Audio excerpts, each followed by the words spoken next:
sommes de retour. Re-bienvenue pour ceux qui sont là et bienvenue pour ceux qui ont débarqué entre deux sur le, sur le petit carton. Oui, merci. Nous accueillons aujourd'hui Julien Bossler ou Bosselet ? Bossler. Bossler.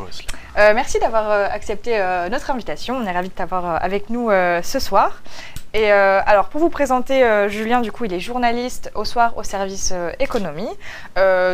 Depuis le début de ta carrière, tu es passé par pas mal de choses. J'ai vu pas mal de médias. Oui. Voilà.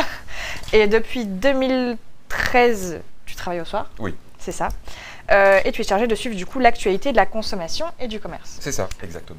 Alors, si on t'a appelé ce soir, c'est pour parler d'une histoire qui dure en Belgique depuis quelques semaines maintenant. On va parler de Delhaize. Parce que le 7 mars dernier, il y a la direction de Delhaize qui a annoncé que les 128 magasins qui étaient encore en gestion propre en Belgique allaient être franchisés.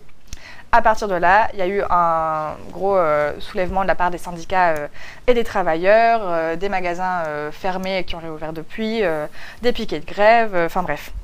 Ça fait beaucoup de bruit et le truc c'est que ça dure, les négociations sont au point mort. Et aujourd'hui, ça fait quelques semaines quand même qu'on se dit est-ce qu'on n'inviterait pas quelqu'un pour parler de Delhaize parce que effectivement, on a déjà fait des chroniques dessus en parlant des manifestations, en parlant effectivement, en essayant de rappeler ce que c'est qu'un magasin franchisé. On a essayé de faire une chronique, je crois qu'il y a 2 émissions, mais là on disait que ça a Et n'hésitez pas à aller la voir sur YouTube.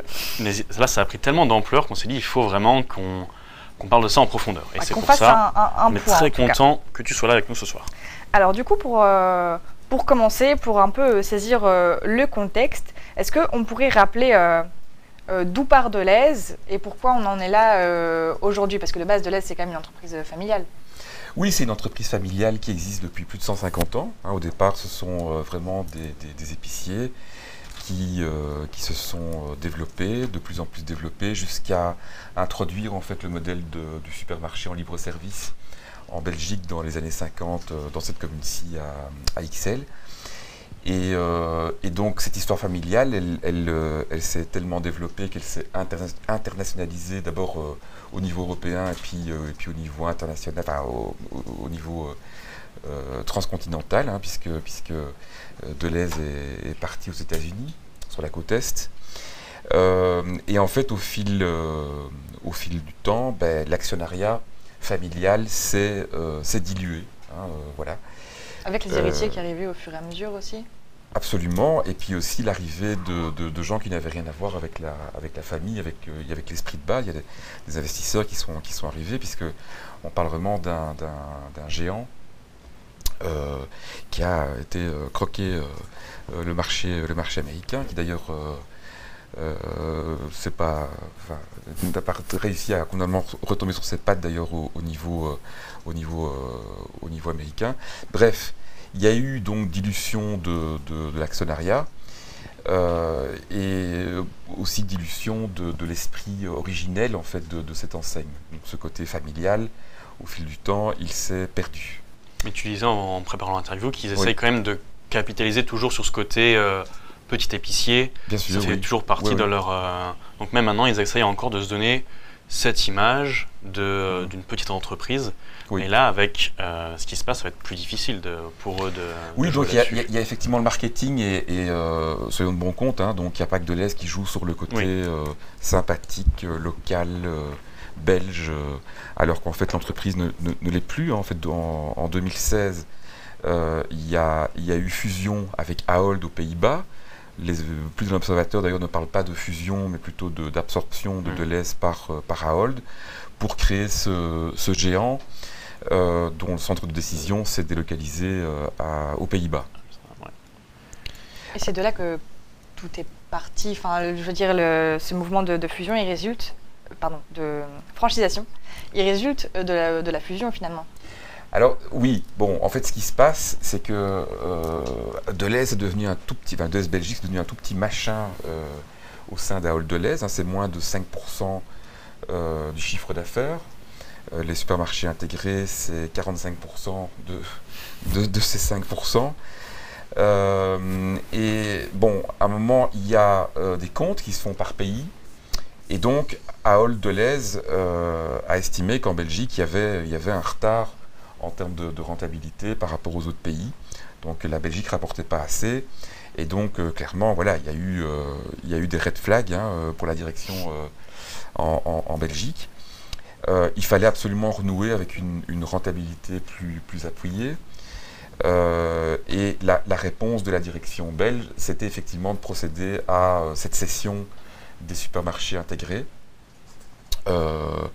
et de passer à la franchisation. Franchise que Delhaize connaît très bien, puisqu'en fait, il y a 128 magasins intégrés, gérés directement par Delhaize, mais il y a 623 autres magasins qui sont, eux, déjà des franchisés. Et justement... je pense qu'on va enchaîner sur cette question. Exactement la même question. Oui, c'est ça. Mais vas-y, je t'en prie. Du coup, c'était pour savoir, vous rappeler assez simplement ce que c'est une franchisation, une franchise, oui. Et quels sont les avantages d'une franchise par rapport à un magasin en gestion propre, un magasin intégré. Alors en fait, le principe de la franchise, c'est qu'on a une idée, on a un concept, on a des produits, on a une recette globale pour faire du business. Et en fait, on va louer ce concept-là, et même les murs, et assurer l'approvisionnement même des magasins à des entrepreneurs indépendants. Alors quel est l'intérêt pour un entrepreneur indépendant? Il ne lance pas son petit business tout seul, il vient profiter du nom d'une grande marque, et il a déjà tout qui est en place, quoi. On lui dit déjà... on va lui fournir des produits, puis on lui dit, écoute, pour ton business, tu vas faire ça, ça et ça, tu as une marge de liberté sur telle ou telle chose, mais donc, boum, tu te lances et... il y a des garanties, en fait, pour l'entrepreneur, le gestionnaire qui se lance, il y a des garanties. Des garanties, disons il sait qu'il va être soutenu par la grande enseigne, le franchiseur a tout intérêt à ce que le business fonctionne. Maintenant, bon, c'est de l'entrepreneuriat, il peut se casser la gueule aussi, évidemment, mais disons que c'est une manière de faire du business qui est devenue extrêmement commune. Bon, c'est aussi vieux que McDonald's, où il n'y a aucun restaurant McDonald's qui n'est pas franchisé. Voilà. Et l'avantage pour la franchise, pour Delhaize, qu'est-ce que c'est alors du coup de déléguer un peu la gestion de ces magasins à un alors pour Delhaize, l'intérêt, c'est de se dire, je ne gère plus 9200 personnes, c'est-à-dire les membres du personnel Delhaize actuellement occupés dans les 128 franchisés. Donc ça ne sera plus mon problème. Donc tout le passif social, c'est plus moi, ce sont des indépendants. Et moi, Delhaize, je vais pouvoir fournir ces franchisés avec de la marchandise, 90%, je dis 90%, une proportion très importante de l'assortiment doit être composée des produits fournis par Delhaize, qui va se prendre une commission dessus. Moi, Delhaize, j'ai la propriété des murs de la plupart des supermarchés, je vais les louer, et je vais avoir des droits de franchise payés aussi par les entrepreneurs en question. Donc c'est un argument plutôt pour le profit oui. Pour Delhaize, c'est ça, c'est pas une vocation de déléguer une sorte de principe de subsidiarité, c'est pas pour que tel magasin gère un petit truc au niveau local, puisse s'occuper un peu de la vie du quartier, c'est vraiment dans une... Alors évidemment, il y a l'argumentaire de Delhaize qui est de dire que quand ils observent leurs magasins intégrés et leurs magasins franchisés, eh bien, les franchisés fonctionnent mieux que les intégrés. C'est-à-dire que... je vais prendre ça autrement, il y a un passif du côté des magasins intégrés, il y a un problème qui est là depuis un certain temps. On estime que 2/3 des magasins intégrés sont en perte en fait. Delhaize a cité une croissance négative de 1,1% pour ces intégrés et positive de 3,5% pour les franchisés. Donc il ne faut pas nier qu'il y a un souci de modèle avec les intégrés et que Delhaize n'est pas arrivé à les rendre suffisamment rentables, en tout cas pas assez au goût de la maison mère à Delhaize. Les objectifs n'étaient pas rencontrés. Pour rester dans la franchise, il y a Sylvie sur le chat qui nous dit « N'est-ce pas pour les employés que c'est problématique? Les salaires et avantages ne doivent pas être pareils ?» Bien entendu, sinon ce serait pas drôle. Donc effectivement, je ne vais pas commencer à entrer dans les notions de commission paritaire, je ne vais pas assommer les gens avec des termes techniques, mais effectivement, quand on travaille dans un magasin franchisé, on n'a pas accès au même niveau de salaire, on ne preste pas le même nombre d'heures pour le même salaire, On n'a pas des primes particulières au fil de l'année. On ne jouit pas non plus des mêmes protections parce qu'on n'a pas forcément une délégation syndicale pour nous défendre de manière collective importante. Donc en fait, effectivement, oui, on peut le dire, c'est objectivable. Les gens qui travaillent dans des franchises au niveau alimentaire, ils travaillent dans des conditions moins bonnes, quoi. Voilà, des conditions de travail et des conditions salariales qui sont moins bonnes. Ça, c'est évident. Qu'est-ce qui va se passer pour les 9200 travailleurs de Delhaize? En fait, là, l'idée, ce n'est pas de leur dire brutalement, les gars, vous êtes gentils, mais vous allez gagner moins de sous. Vous allez travailler le dimanche et vous serez totalement flexible. On leur dit qu'on va, en fait, dans la cession de l'activité, transférer leur contrat aux mêmes conditions. C'est ça que dit Delhaize. Personne ne sera licencié et tout le monde gardera les mêmes conditions d'emploi. Et malgré ces garanties, ce qui retient aussi l'intention et ce qui fait l'actualité en ce moment, c'est le grand mouvement syndical et travailleur autour de cette mise en franchise. Oui. Et malgré les garanties que tu viens de rappeler par Delhaize, le fait que personne ne sera viré, le fait que personne ne sera mis à disposition de la franchise comme ça, comme des malpropres, il y a quand même un grand mouvement syndical qui s'inquiète. Est-ce que tu peux nous expliquer de quoi il s'inquiète exactement? Alors, le problème principal que les syndicats reprochent à la direction, c'est le fait que la direction se lave les mains de tout le passif social, hein, et de la gestion de tous ces gens. La direction se laverait donc les mains par rapport à tous ces gens qui sont salariés, qui ont un contrat de Delhaize, et les céderait à des indépendants. L'idée, c'est que, ok, les contrats vont être transférés, ok, on ne peut pas, à cette occasion-là, dans le cadre de cette convention collective 32 bis qui est régulée légalement, on ne peut pas virer les gens là comme ça immédiatement et se dire il y a 60 personnes ici, je vais en prendre que 30 d'ailleurs finalement. Donc non, le franchisé, dans le transfert d'activité, il est obligé de reprendre les gens. Maintenant, le problème, évidemment, c'est la suite des événements. C'est-à-dire que pour les mois ou les années à venir, il n'y a pas de garantie totale d'emploi pour les personnes. Parce que le franchisé, il peut à un moment changer les règles du jeu et faire pression sur les employés. Et ça, c'est-à-dire en fonction si ça fonctionne ou pas, et dans 1, 2 ou 3 ans, voilà, j'ai plus besoin d'autant de monde, ça ne fonctionne pas assez bien pour garder autant de monde. Et là, à ce moment-là, les travailleurs n'auraient plus de garantie. Il y a plusieurs possibilités négatives, hein, parce que ça peut très bien se passer aussi, mais il y a plusieurs perspectives qui peuvent être pas très sympathiques. Donc la pire, c'est de dire aux gens, écoutez, j'ai pas besoin de vous, toi et toi, vous coûtez trop cher, je vous vire. Ça peut être aussi une pression pour revoir les conditions de travail, avec des avenants au contrat.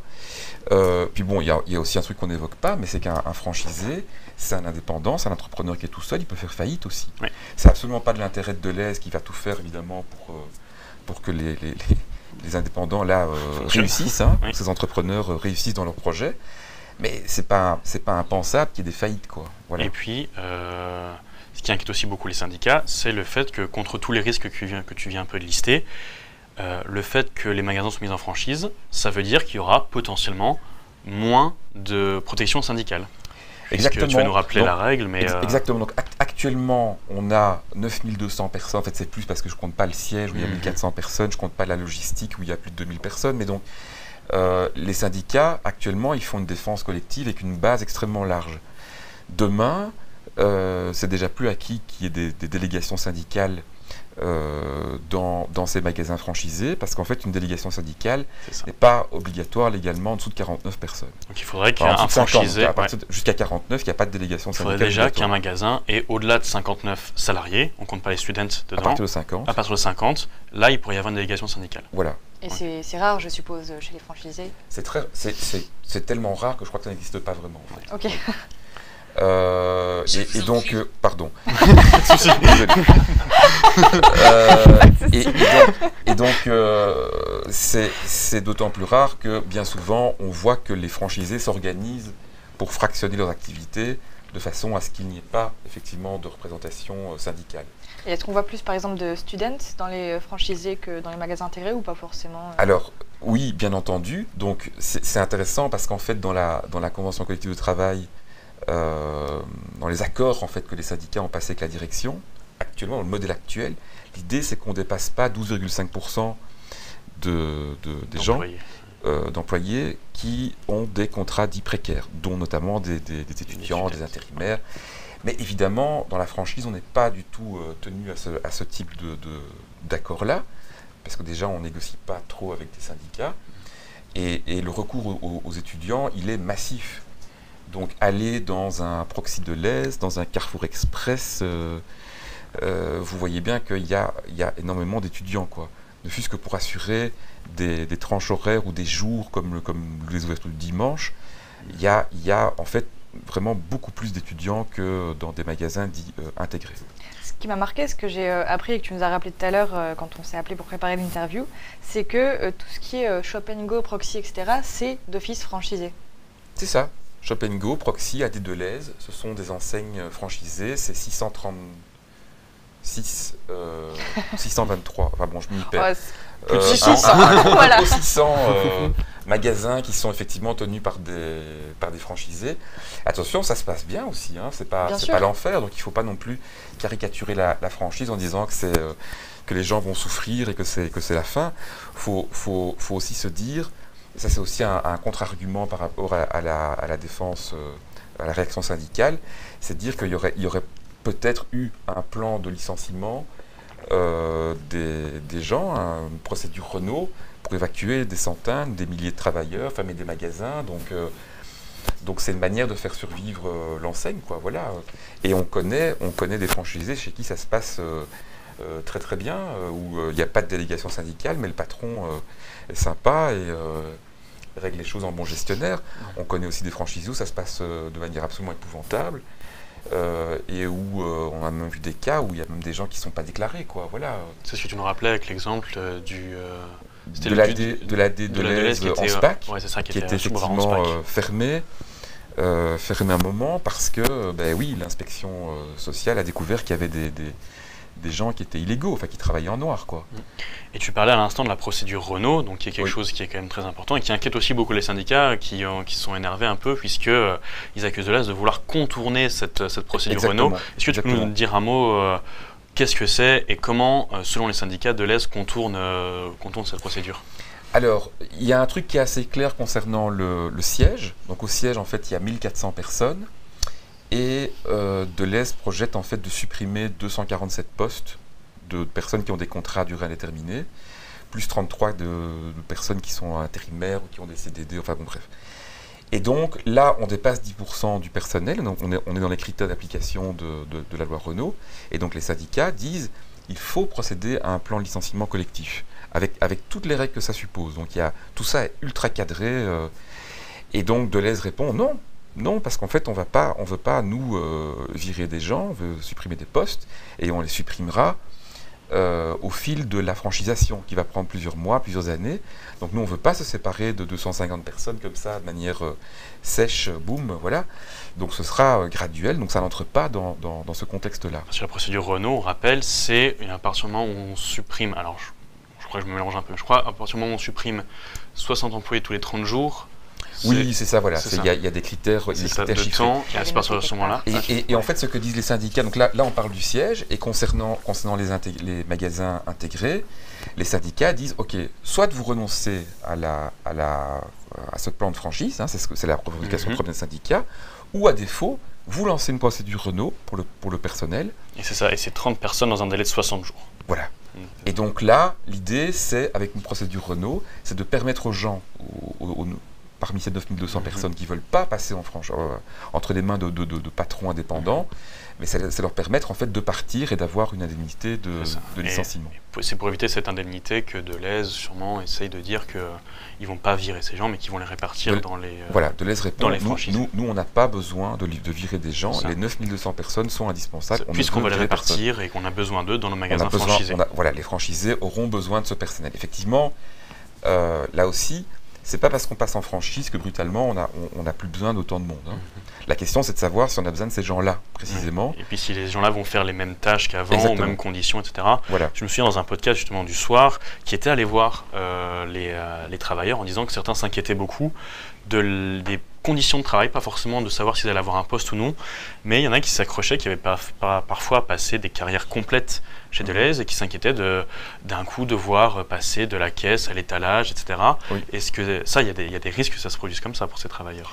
Je vois mal un franchisé accepter d'avoir quelqu'un qui fait que la caisse ou qui fait que le réassort ou enfin qui serait vraiment cantonné à des fonctions ultra précises. C'est quelque chose d'ailleurs qui dans la grande distribution tout à fait en perte de vitesse en fait. Hein. Donc là on parle de flexibilité et à un moment les gens vont travailler là où c'est nécessaire. Moi, j'étais dans un Deleuze là, qui avait rouvert pour aller voir comment ça se passait, pour y faire un reportage. Et donc, j'ai vu un jeune gars, je ne sais pas s'il était étudiant, enfin, j'en sais rien, il était au réassort et quand je suis passé à la caisse, il était à la caisse. Oui, donc ça va flexibiliser le travail des gens qui vont bosser là-bas. Alors, effectivement, c'est peut-être un peu moins compliqué pour des gens qui sont assez jeunes, dynamiques, enfin voilà, qui sont dans ce truc d'adaptation. Mais il y a des gens qui ont 20-30 ans, voilà, qui ont 20-30 ans de maison, qui ont dépassé la cinquantaine et qui veulent pas, quoi, qui veulent être cantonnés à des tâches beaucoup plus précises. Que eux pensent maîtriser mieux. Voilà. Alors on a une longue question dans le chat, il y a le cause qui dit, d'ailleurs coucou, qui dit Deleuze avance un manque de rentabilité, n'y a-t-il pas trop de supermarchés en Belgique au final? Quand on voit le groupe Colruyt qui ferme 6 magasins, Dreamland, Dream Baby, alors qu'ils sont leaders sur le marché, la concurrence n'est-elle pas trop forte, que ça soit dans l'alimentaire ou le non-alimentaire? Oui, donc en fait, c'est clair qu'il y a un problème en Belgique. Hein. Donc il y a 3,4 magasins par 100 000 habitants. Aux Pays-Bas, il y en a 1,79. Donc c'est pas une nouveauté, il y a trop de magasins en Belgique. Le cas Dreamland, Dream Baby, c'est vraiment, enfin on peut pas le comparer à Deleuze. On est vraiment sur autre chose parce qu'on parle du marché du jouet et tout. Enfin on va pas rentrer là-dedans. Mais c'est sûr que même en termes de supermarché, il y a une surabondance de l'offre. Et donc du coup, par magasin, enfin à un moment les gens n'ont pas des moyens extensibles. Donc c'est pas parce qu'il y a plus de magasins qu'ils dépensent plus. Et donc, voilà, on se retrouve dans quelque chose, enfin, dans un carcan, dans une enveloppe fermée. Donc, il y a trop. Actuellement, on le sait, les négociations sont au point mort. C'est-à-dire que, au niveau politique, on essaie quand même de faire parler les deux parties. D'un côté, la direction, de l'autre côté, les syndicats. Mais ça n'avance pas, ça n'aboutit pas. Rien que lundi, il y a eu un conseil d'entreprise, il me semble, qui n'a rien donné au final. Finalement, ça pourrait... Comment ça pourrait terminer en fait cette histoire? Ça dépend si on est idéaliste ou si on est très réaliste et un peu pessimiste, quoi. Voilà, donc bon. Ce serait quoi la vision idéaliste? La vision idéaliste, c'est qu'il y ait une pression telle que la direction renonce à son plan, ou fasse des aménagements, voire qu'elle annonce, qu'elle reconnaît finalement que son histoire était un coup de poker et qu'elle ne voulait franchiser qu'une partie des magasins. Bon, on peut rêver, hein, c'est sympa, mais en fait, c'est pas vu l'état du rapport de force, c'est ça ce que nous disons en préparant l'émission, c'est que vu l'état du rapport de force entre l'entreprise, la maison mère qui a semble-t-il bien préparé son projet et les forces syndicales qui sont composées comme de travailleurs plutôt précaires dans la grande distribution, il y a forcément le temps va jouer contre les forces syndicales et pas contre la maison mère, ce que tu nous expliquais. En fait, Deleuze, c'est pas une PME, c'est une multinationale derrière. Donc en fait, en établissant ce plan, ceux qui ne reconnaissent, enfin, ils ne parlent pas de ça, mais ça paraît évident quand on interroge des experts de la distribution. Ils ont préparé ce plan avec de l'argent en réserve, avec l'idée qu'il fallait tenir un certain temps parce qu'ils pouvaient prévoir qu'il allait y avoir un mouvement social. Donc il y a un calcul financier qui se fait à ce niveau-là. Il y a eu des contre-attaques aussi de la part de la direction qui maintenant fait rouvrir les magasins pour limiter la casse financière. Du côté des syndicats et du personnel, on ne joue pas dans la même cour, évidemment. Donc à un moment, quand on ne gagne pas spécialement lourd, et les employés de supermarché ce ne sont pas les travailleurs qui gagnent le mieux leur vie en Belgique. Ben, à un moment, on est confronté à une réalité, quoi. C'est qu'on n'a pas de sous pour tenir, on doit reprendre le travail d'une manière ou d'une autre. On ne peut pas indéfiniment être en grève, on ne peut pas être indéfiniment en congé maladie, parce qu'on tombe un moment sur la sécu, enfin bon, voilà, sur la mutuelle, on gagne moins de sous. Et donc, il y a cet aspect financier, il y a autre chose aussi, c'est l'appui de l'extérieur. Oui. L'appui de l'extérieur pour les syndicats et pour le personnel, ben, c'est le politique, ce sont les médias, ce sont les clients. C'est ça, c'est voilà. les 3 branches. Et les 3 branches sont, je suis désolé de le dire, mais sont déficitaires. Donc au niveau politique, on ne peut pas vraiment dire qu'il y a un grand soutien, à part le PS qui essayait de faire médiation. Oui. Au-delà de ça, on n'a pas vu de grandes prises de position très fortes de la part du gouvernement, en tout cas. Alors, oui, effectivement, Pierre-Yves Dermagne, qui est le ministre du Travail et de l'Économie, qui est vice-premier socialiste, lui, il a eu des prises de position orales. Hein. Il a envoyé un médiateur, un conciliateur social, mais on n'a pas entendu le Premier ministre pousser un coup de gueule et expliquer qu'il fallait absolument qu'Ahold Delhaize revoie les choses et enfin ça n'est pas arrivé. Donc, au final, le temps jouerait plus contre les grévistes et contre les syndicats que contre la maison mère. C'est un grand risque. D'autant que au niveau de la clientèle, il n'y a pas non plus une mobilisation ultra massive. Il y a des gens qui sont sensibles à ça, qui sont choqués par ce qui se passe, qui ne veulent plus retourner chez Delhaize, voire qui boycottent l'enseigne. Donc ils répondent en fait à l'appel lancé par les syndicats, un appel au boycott. Mais combien sont-ils? Enfin, quel pourcentage de la clientèle? Il y a aussi des gens qui sont plutôt favorables, que ce soit parmi les travailleurs ou parmi les clients, à une mise en franchise. Oui, absolument. Ça, c'est aussi la réalité. C'est-à-dire qu'au sein des travailleurs, il y a des gens qui sont déjà résignés. Il y a une frange des gens qui voient même les avantages de la franchise, parce qu'ils voient en fait tous les inconvénients du fonctionnement en intégré, toute la lourdeur en fait que ça représente. Et donc, oui, voilà. Et puis du côté des clients, si les enseignes restent fermées, ceux qui ont l'habitude de faire les courses de Delhaize, ils vont commencer à aller ailleurs. C'est ça. Donc ce qui se passe effectivement, c'est que des gens peuvent prendre des habitudes de consommation différentes. On sait qu'après 2 mois, on peut changer durablement des habitudes de consommation et trouver des opportunités ailleurs. On est donc en fait là, on est le 27 avril. Le 7 mai, on en sera à 2 mois. Bon, c'est pas scientifique et mathématique, voilà. Cette date, Mais donc, ce qui risque de se passer aussi, c'est déjà ce qui se passe, c'est qu'à un moment, les gens retournent chez Delhaize. Les gens oublient et, enfin voilà, les consommateurs, voilà, ce sont des gens qui peuvent avoir à la fois très bonne conscience sociétale. Vouloir se préoccuper des travailleurs, de l'environnement, de la santé, puis il y en a d'un autre côté, aller se goinfrer de fast-food, commander sur des grandes plateformes en ligne où l'emploi n'est pas spécialement bien respecté, et poser une série d'actes d'achat qui vont à l'encontre de l'environnement. Ça, c'est la réalité, c'est comme ça. Et même au niveau des médias et de la couverture médiatique, c'est une grève qui dure dans le temps, et en fait, on voit que la couverture décline un petit peu, quoi. Oui. C'est ça, les médias n'aiment pas les temps longs, donc exactement, oui. Une histoire dure trop. En fait, ce qui se passe ici est extrêmement répétitif. Donc, à nouveau, c'est assez cru ce que je dis, mais c'est très répétitif. Donc, en fait, tout le monde se lasse.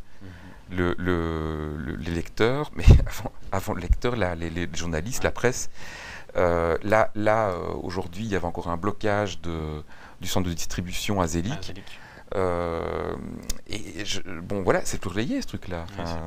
Ça faisait la une avant des journaux télévisés, des sites web, des titres de presse écrites, mais aujourd'hui, c'est plus le cas.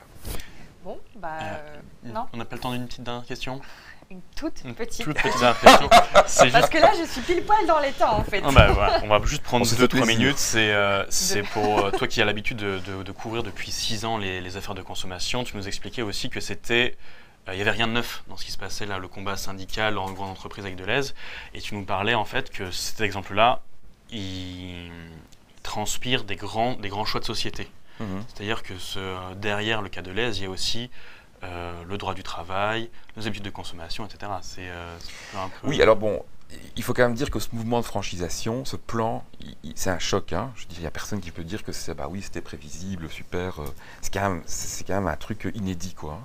Et on n'a jamais vu un mouvement social dans la grande distribution qui dure aussi longtemps. Donc c'est quand même un truc assez considérable. Maintenant, la franchise ou la mise en franchise, c'est pas quelque chose de neuf du tout. Hein. On l'a vu notamment assez récemment avec Intermarché, qui a récupéré les supermarchés de Mesdac, qui avant étaient mariés avec Carrefour, et qui ici veut donc mettre en franchise 51 supermarchés. Et de manière générale, oui, en fait, ce qui se passe, dit le patronat, c'est qu'on a une législation sociale en Belgique qui est extrêmement lourde, qui entraîne une absence de flexibilité, d'agilité, et qui entraîne des coûts aussi qui sont beaucoup trop importants et qui nous mettent en fait, qui mettent nos grands commerçants dans une situation extrêmement compliquée de concurrence par rapport aux autres ailleurs en Europe, parce que je vous rappelle quand même qu'on est mondialisé. Voilà, et qu'avec l'e-commerce, les barrières sautent, et avec le commerce transfrontalier, les barrières sautent. Et donc effectivement, on est en train de voir depuis des décennies une dégradation des conditions de travail dans le commerce. Ça fait longtemps que c'est comme ça. Quand on parle à quelqu'un qui a l'expérience du combat syndical, il va expliquer que depuis au moins 20 ans, ça ne fait que se détériorer en fait, quoi. Les choses vont de moins en moins bien.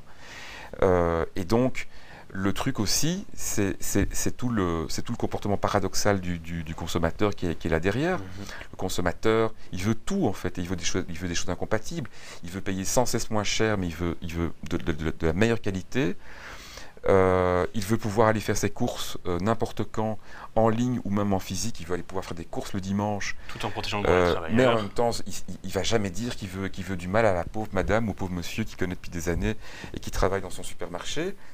Voilà, c'est ce que j'ai dit. C'est tout le paradoxe de vouloir le meilleur pour soi et pour les autres, et en même temps, dans ses choix de consommation, de faire absolument l'inverse. Alors évidemment, il y a des gens qui sont conscientisés et qui changent totalement leur comportement de consommation. Mais bon, voilà, c'est une frange toute petite des consommateurs, ça.